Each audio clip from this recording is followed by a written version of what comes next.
नमस्कार, ये आकाशवाणी चंडीगढ़ है। अब आप प्रतिका से प्रादेशिक समाचार सुनिए। पहले इस बुलेटिन के मुख्य समाचार।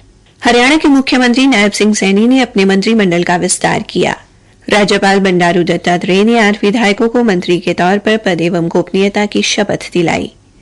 भारतीय जनता पार्टी ने आज करनाल के घरौंडा कस्बे में एक बड़ी चुनावी जनसभा कर प्रदेश में चुनाव प्रचार का शंखनाद किया। कांग्रेस कार्य समिति ने कांग्रेस अध्यक्ष को पार्टी के घोषणा पत्र को अंतिम स्वीकृति देने का अधिकार दिया। रोहतक के महर्षि दयानंद विश्वविद्यालय में भारतीय संस्कृति एवं परंपरा विषय पर अंतर्राष्ट्रीय संगोष्ठी का आयोजन किया गया और हिसार के उपायुक्त प्रदीप दहिया ने कहा कि चुनाव आचार संहिता का उल्लंघन करने वाले लोगों के खिलाफ जनप्रतिनिधि अधिनियम के तहत कार्रवाई की जाएगी। अब समाचार विस्तार से। हरियाणा के मुख्यमंत्री नायब सिंह सैनी ने आज अपने मंत्रिमंडल में कैबिनेट एवं 7 राज्य मंत्रियों को शामिल किया। जिन विधायकों को मंत्री बनाया गया है उनमें डॉक्टर कमल गुप्ता, बिशंबर वाल्मीकि, श्रीमती सीमा त्रिखा, महिपाल ढांडा, डॉक्टर अभय सिंह यादव, संजय सिंह, सुभाष सुधा और असीम गोयल शामिल हैं। मंत्रिमंडल में शामिल किए गए 8 विधायकों को आज हरियाणा राजभवन में मुख्यमंत्री नायब सिंह सैनी और पूर्व मुख्यमंत्री मनोहर लाल की मौजूदगी में राज्यपाल बंडारू दत्तात्रेय ने पद एवं गोपनीयता की शपथ दिलाई। हमारे संवाददाता अश्विनी कुमार शर्मा ने बताया है कि डॉक्टर कमल गुप्ता, जिन्हें दूसरी बार मंत्रिमंडल में शामिल किया गया है, ने संस्कृत में पद एवं गोपनीयता की शपथ ली। महिपाल ढांडा, संजय सिंह, सुभाष सुधा सहित 7 राज्य मंत्रियों को स्वतंत्र प्रभार दिया गया है, जबकि डॉक्टर कमल गुप्ता को कैबिनेट मंत्री बनाया गया है।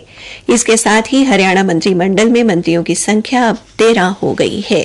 भारतीय जनता पार्टी ने आज करनाल के घरौंडा कस्बे में एक बड़ी चुनावी जनसभा कर प्रदेश में चुनाव प्रचार का शंखनाद किया। इस रैली में करनाल लोकसभा क्षेत्र से लोगों ने बड़ी संख्या में हिस्सा लिया। मुख्यमंत्री नायब सिंह सैनी, पूर्व मुख्यमंत्री एवं करनाल लोकसभा क्षेत्र से उम्मीदवार मनोहर लाल सहित प्रदेश के सांसद, कैबिनेट मंत्री व अन्य वरिष्ठ नेताओं ने जनसभा को संबोधित किया।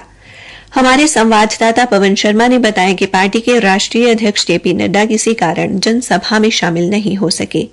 मुख्यमंत्री ने जनसभा को संबोधित करते हुए संजय भाटिया की तरह पूर्व मुख्यमंत्री मनोहर लाल को लोकसभा क्षेत्र से भारी मतों से जिताने की अपील की। श्री सैनी ने कहा कि प्रदेश में श्री मनोहर लाल के नेतृत्व में ऐसी योजनाएं बनी है जिनका असर आज साफ नजर आ रहा है। विपक्ष पर कटाक्ष करते हुए श्री सैनी ने कहा कि पहले के लोग केवल अपने परिवार के लिए काम करते थे, लेकिन अब देश व प्रदेश सरकार लोगों के लिए काम कर रही है। उन्होंने विश्वास दिलाया कि उन्हें जो जिम्मेदारी मिली है उससे वो 100% पूरा करेंगे। मुख्यमंत्री ने कहा कि पहले गरीबी हटाने के नारे दिए जाते थे, लेकिन गरीबी नहीं हटी।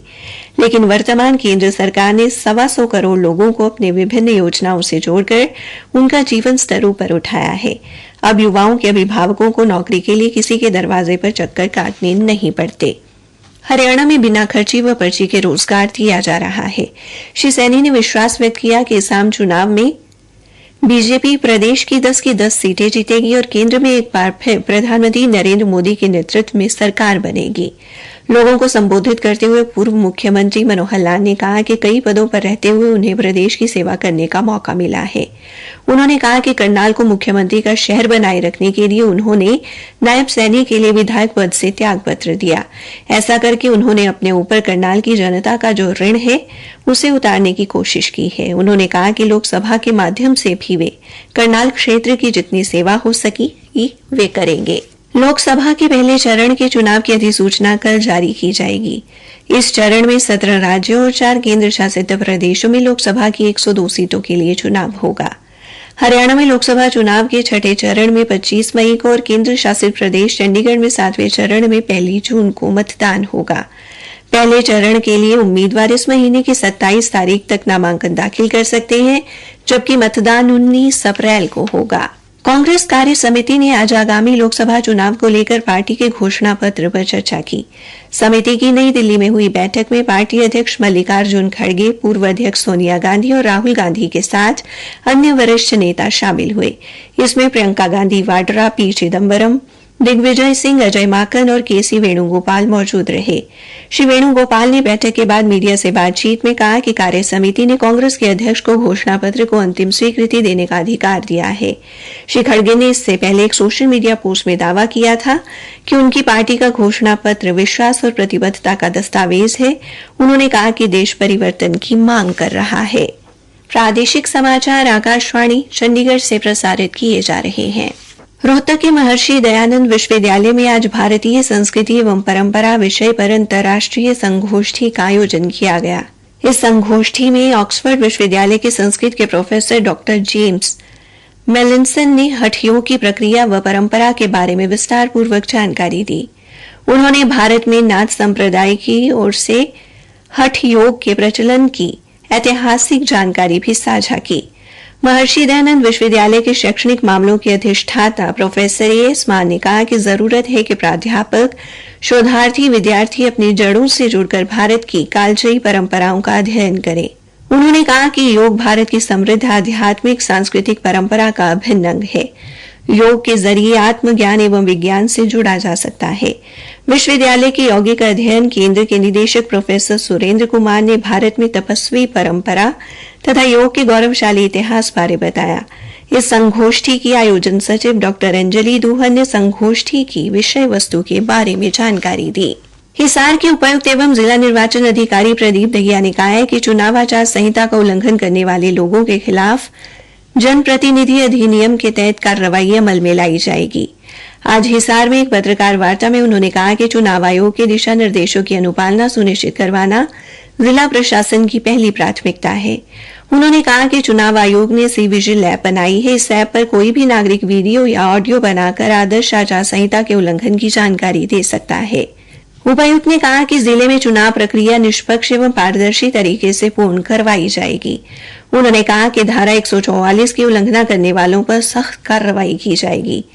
इस अवसर पर पुलिस अधीक्षक मोहित हांडा ने सभी पुलिस अधिकारियों को निर्देश दिए कि वे थाना स्तर पर अधिकारियों व कर्मचारियों की बैठक लेकर आपराधिक पृष्ठभूमि के व्यक्तियों की पहचान कर उन पर निगरानी रखें। उन्होंने कहा कि प्रदेश के साथ लगते राज्यों की सीमाओं पर विशेष निगरानी रखी जाएगी। श्री हांडा ने लोगों से अपने लाइसेंसी हथियार नजदीकी पुलिस स्टेशन में जमा करवाने की अपील भी की।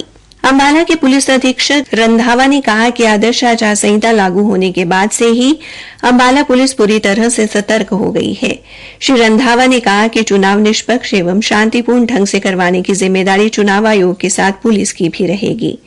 उन्होंने कहा कि अंबाला हरियाणा पंजाब सीमा पर है, ऐसे में पुलिस की जिम्मेदारी और भी बढ़ जाती है। इसलिए सीमा पर पुलिस चौकसी बढ़ा दी गई है। इसी तरह की गड़बड़ी, नशे व पैसे का इस्तेमाल न हो, इसके लिए भी पुलिस ख्याल रखेगी। उन्होंने कहा कि चुनाव निष्पक्ष एवं शांतिपूर्ण तरीके से होगा। उन्होंने आह्वान किया कि जिनके पास भी हथियार हैं वे अपने हथियार थाने में जमा करवा दें और पुलिस को सहयोग करें। इंदिरा गांधी राष्ट्रीय मुक्त विश्वविद्यालय इग्नू की ओर से जून सत्रांत की परीक्षाओं के लिए पंजीकरण की प्रक्रिया शुरू हो गई है। इन परीक्षाओं में भाग लेने के इच्छुक विद्यार्थी 31 मार्च तक बिना विलंब शुल्क के आवेदन कर सकते हैं। वहीं 1 अप्रैल से 30 अप्रैल तक विलंब शुल्क के साथ आवेदन किया जा सकेगा। विश्वविद्यालय के प्रवक्ता ने बताया कि पंजीकरण ऑनलाइन माध्यम से इग्नू की वेबसाइट ignu.ac.in पर होगा। उन्होंने बताया कि इग्नू के करनाल क्षेत्रीय केंद्र के अंतर्गत कुल 35 परीक्षा केंद्र बनाए गए हैं। विद्यार्थी आवेदन करते समय परीक्षा केंद्र का चयन कर सकते हैं। अंत में मुख्य समाचार एक बार फिर। हरियाणा के मुख्यमंत्री नायब सिंह सैनी ने अपने मंत्रिमंडल का विस्तार किया। राज्यपाल बंडारू दत्तात्रेय ने 8 विधायकों को मंत्री के तौर पर पद एवं गोपनीयता की शपथ दिलाई। भारतीय जनता पार्टी ने आज करनाल के घरौंडा कस्बे में एक बड़ी चुनावी जनसभा कर प्रदेश में चुनाव प्रचार का शंखनाद किया। कांग्रेस कार्य समिति ने कांग्रेस अध्यक्ष को पार्टी के घोषणा पत्र को अंतिम स्वीकृति देने का अधिकार दिया। रोहतक के महर्षि दयानंद विश्वविद्यालय में भारतीय संस्कृति एवं परंपरा विषय पर अंतर्राष्ट्रीय संगोष्ठी का आयोजन किया गया। इसी के साथ ये समाचार बुलेटिन समाप्त हुआ।